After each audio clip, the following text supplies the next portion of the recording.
তাই আমার প্রশ্নটি আমার মা বলবেন। ধরুন আমি যদি বলি যে আপনার দুজন মা আছেন, ও একজন নাস্তিক। যে আমাদের সৌরজগতে কয়টি গ্রহ আছে, আম, ও জানে না। আপনার কয়জন বোন আছে? ও একমাত্র কন্যা। না, ঠিক তা নয়।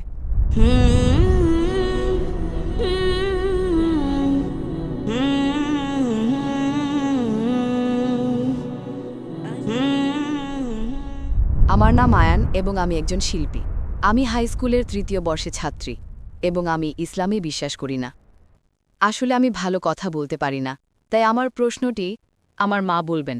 আমি দুঃখিত, ওর প্রশ্নটি খুব একটা শিক্ষণীয় নয়, কিন্তু ইসলাম সম্পর্কে এটাই ওর প্রথম প্রশ্ন, তাই দয়া করে বুঝবেন।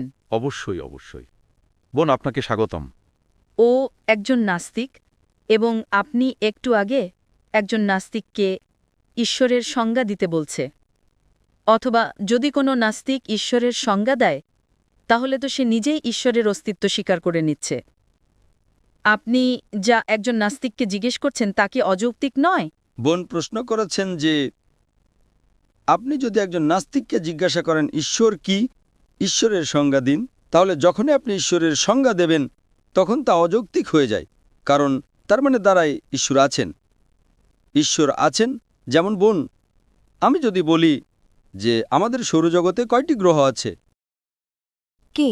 আমাদের সৌরজগতে কয়টি গ্রহ আছে, সৌরজগতে কয়টি গ্রহ আছে? কয়টি আছে, ও জানে না। কয়টি গ্রহ? সম্ভবত ৮টি। ৮টি গ্রহ। ধরুন যদি আমি বলি যে ২০টি গ্রহ আছে, এর মানে কি ২০টি গ্রহের অস্তিত্ব আছে? যদি ২০টি থাকে তাহলে কি এর মানে ২০টিই আছে? না, ৮টি আছে। ঠিক আছে। আপনার কয়জন বোন আছে? ও একমাত্র কন্যা। কোনো ভাই আছে? আমি একমাত্র সন্তান। একমাত্র সন্তান, ঠিক আছে। আপনার কয়জন মা আছে? আপনার কয়জন মা আছে? একজন। একজন মা, ঠিক আছে। ধরুন আমি যদি বলি যে আপনার দুজন মা আছেন, ঠিক। আমি যদি বলি ২ এর সংজ্ঞা দিন, ২ মানে ১ + ১ হলো ২। আমি ২ এর সংজ্ঞা দিয়েছি বলেই যে দুটি মা থাকবে তা নয়। আপনি কি বুঝতে পারছেন?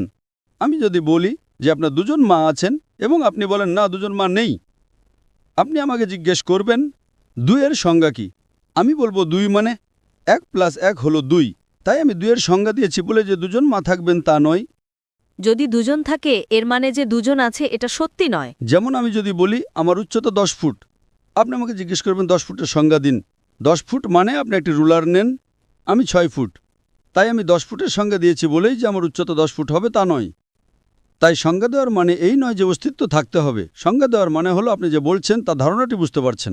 সংজ্ঞা দেওয়া হলো সেই ধারণাটি বোঝা, সেই ধারণাটি। ঠিক আছে, আমি বুঝতে পেরেছি। এবং আপনি যা বললেন তা শুনে আমি আরও বেশি বিশ্বাস করতে পারি যে ঈশ্বর আছেন। ধন্যবাদ বোন। বোন, আপনি কি ইসলাম সম্পর্কে কিছু শুনেছেন? হ্যাঁ, কারণ আমার মা একজন মুসলিম। আপনি কি বিশ্বাস করেন যে একজন ঈশ্বর আছেন? সম্ভবত একজন। আপনি কি বিশ্বাস করেন যে নবী মুহাম্মদ সাল্লাল্লাহু আলাইহি সাল্লাম ঈশ্বরের রাসূল? না, ঠিক তা নয়। তাহলে আপনি কোরআনের অনুবাদ পড়েন না কেন? I would request the volunteer to give you a translation of the Quran. আপনাকে কোরআনের একটি অনুবাদ দিতে, কোরিয়ান ভাষায়, যে ভাষাটা আপনি ভালো বোঝেন।